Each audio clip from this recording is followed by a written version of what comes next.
सुनील तटकरे यांची हकालपट्टी होणार. दादांच्या निधनानंतर राष्ट्रवादीत गोंधळ.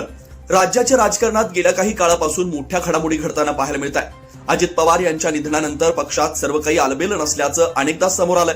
प्रदेशाध्यक्ष सुनील तटकरे आणि ज्येष्ठ नेते प्रफुल्ल पटेल यांच्यावर अनेक नेते नाराज असल्याचं बोललं जात आहे.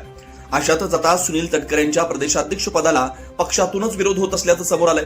तटकरे यांचं पद घटनाबाह्य अशी तक्रार थेट निवडणूक आयोगाकडे करण्यात आली आहे. राष्ट्रवादीचे प्रदेशाध्यक्ष सुनील तटकरे यांच्या नियुक्तीविरोधात निवडणूक आयोगात तक्रार दाखल करण्यात आली आहे. जालना जिल्ह्यातील मंठा परतूर विधानसभा मतदारसंघाचे अध्यक्ष भाऊसाहेब गोरे यांनी ही तक्रार केली आहे. पक्षाच्या संविधानाला डावलून अंतर्गत लोकशाहीचे नियम धाब्यावर बसवून तटकरेंची नियुक्ती केली गेली आहे.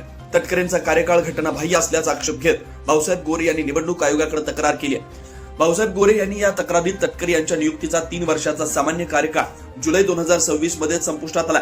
कोणतीही संघटनात्मक निवडणूक न घेता तटकरे अद्याप पदावर कसे कार्यरत आहेत असा सवाल उपस्थित केला. तसेच तटकरेंच्या जालना दौऱ्यात अजित पवारांच्या नावाच्या घोषणा दिल्यानं तटकरेंनी जिल्ह्यातील अनेक पदाधिकाऱ्यांना पदावरून हटवल्याचा आरोप यावेळी भाऊसाहेब गोरे यांनी केला. त्यामुळे जालन्यासह राज्याच्या राजकारणात खळबळ उडाली. राष्ट्रवादीच्या नेत्या रुपाली पाटील ठोंबरे यांनी आपल्या सोशल मीडिया पोस्टमध्ये म्हटलं होतं की अजितदादा असताना पक्षात काही निर्णय झालेले होते, त्याची अंमलबजावणी होणार होती. अचानक अजितदादांची ती दुर्दैवी घटना घडली. ही जबाबदारी सुनेत्र पवार यांच्यावर आली आहे. काल प्रशांत किशोर यांनी सांगितलं की प्रांताध्यक्ष बदलल्याशिवाय मी काम करणार नाही.